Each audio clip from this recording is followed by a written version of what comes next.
মণিপুরে যে ঘটছে তাকে তো কেউ সমর্থন করে না। সেখানে ভারত সরকার এবং মণিপুর সরকার যে অ্যাকশন গুলো নিচ্ছেন,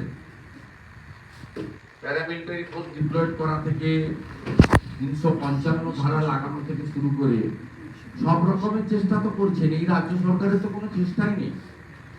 আজকে শ্যামপুরে যে ঘটনা ঘটেছিল, ওখানকার ওসিআইসি যারা পুলক রায়ের কথায় উঠে বসে, তিনি যদি তৎক্ষণাৎ ব্যবস্থা নিতেন তাহলে পুলিশকে শ্যামপুর থানা ছেড়ে 3 ঘন্টা পালিয়ে যেতে হতো না।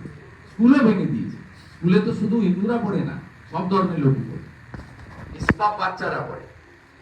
আজকে বেলডাঙ্গার যে ঘটনা, সেটা লোকাল আইসি বেলডাঙ্গা যদি তৎক্ষণাৎ ব্যবস্থা নিয়ে নিতে পারতেন, তাহলে এই যে র্যাডিক্যাল ফোর্স ধ্বংস চায়, কেটে দিন, জ্বালিয়ে দিন, হিন্দু শূন্য করতে চায় মুর্শিদাবাদে, বাংলাদেশ থেকে